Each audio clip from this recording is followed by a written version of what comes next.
Salut. Cas pratique de virtualisation. Le matériel dont on a besoin, c'est quoi? Un câble, face Ethernet, une clé USB. Son rôle ici va être tout simplement de contenir notre fichier ISO. Et le fichier ISO, dans ce cas, c'est tout simplement l'hyperviseur de type 1 qu'on a téléchargé dans la partie 1 sur le site du fabricant. Dans ce cas-ci, on va utiliser une solution gratuite qui est Proxmox. Donc, notre clé USB va contenir cet hyperviseur-là qui a été gravé sur la clé USB en utilisant un logiciel de gravure, de transfert de fichiers ISO si vous voulez. On a besoin d'une source de connectivité, donc dans ce cas-ci, c'est le câble face Ethernet est déjà directement connecté sur notre laptop et le laptop ici qui va jouer le rôle de serveur. C'est un laptop qui traînait dans le coin que j'utilise pas beaucoup. C'est un vieux laptop, donc je vais transformer ici pour la circonstance en serveur. Il a 16 Go de RAM, à peu près un SSD de 230 Go à peu près. Donc, juste pour la démo, c'est largement suffisant. Donc, une fois que vous avez tous ces éléments, je me rassure que ma clé USB contenant mon ISO est déjà branchée. Je me rassure que ma source Internet, donc mon câble réseau, est branché. Et là, je dois allumer.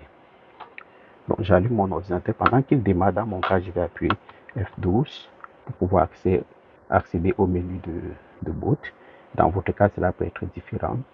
Et vous allez voir cet écran s'afficher. Ce que je vais faire maintenant, je vais utiliser le clavier de souris, aller sélectionner ce que vous voyez là, USB. Donc, c'est ma clé USB qui est branchée dans le port ici. Je vais aller sélectionner ma clé USB. Je fais Enter sur le clavier, comme ceci. Là, ça va m'afficher mon ISO qui est sur ma clé. Donc, c'est Proxmox que je vais installer. Donc, c'est cette option-là que je vais prendre. Je vais encore faire Enter. OK. Donc, là, je vais choisir le mode normal, beauté normal mode. Donc, Venture, c'est quelque chose que j'essaie ici. D'habitude, je ne l'utilise pas. Donc, je l'explore en même temps que vous, Venture.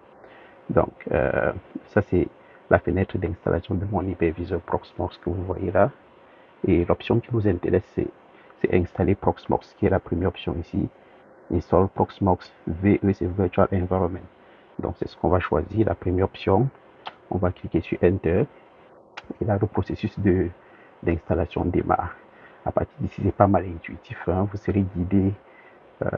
Proxmox va vous guider au travers de l'installation, vous poser des questions. Vous allez mettre les mots de passe, vérifier les adresses, si vous devez spécifier un DNS, des choses quand même pas mal simples.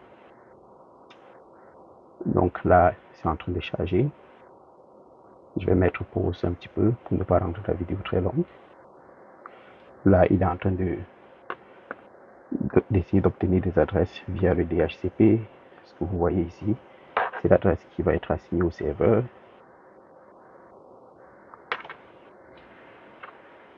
Et à ce niveau, ça c'est la fenêtre d'installation. Je dois venir ici. J'utilise ma souris. Hein. Pour utiliser le clavier aussi, la souris n'est pas obligatoire. Je vais faire juste agree pour dire que je suis d'accord ici dans le coin. Et là, j'arrive sur cette fenêtre. Ça, c'est mon disque dur. Donc, il n'y a vraiment pas d'option.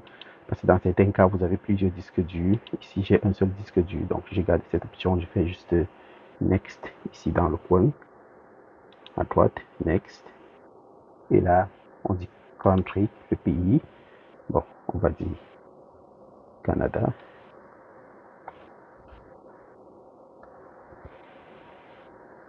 On va dire Canada. Vous choisissez votre pays.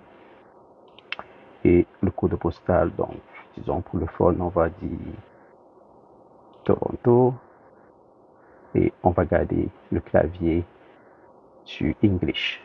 Et on va venir ici, faire Next. Et là, on va mettre un mot de passe. Rien de super compliqué pour la démo. je vais mettre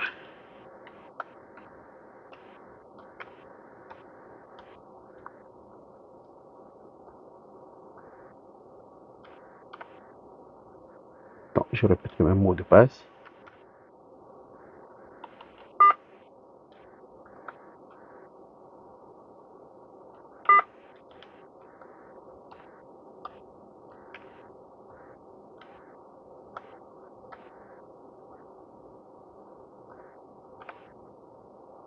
Ok. Email ici, c'est pas super important, mais pour les besoins de la cause, on va dire, disons, on va dire admin, add, métrique, net, working, point, com. Vous auriez pu mettre votre Gmail ou n'importe quoi pour tout de suite. Et on fait next.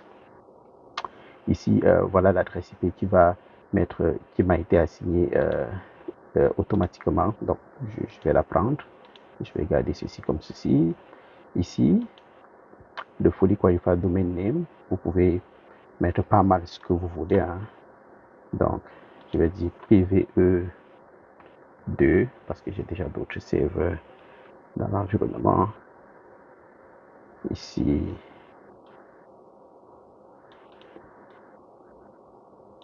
je vais mettre mon domaine que j'utilise, donc qui est métrique. Net. Working.com.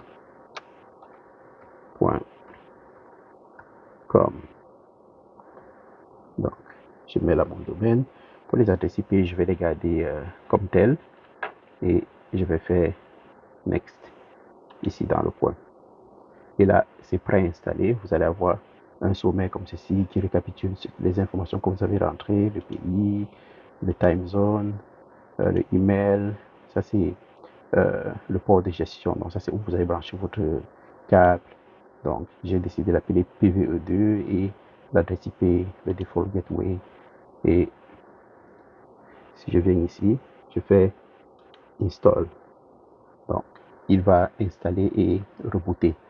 On se voit dans la seconde partie.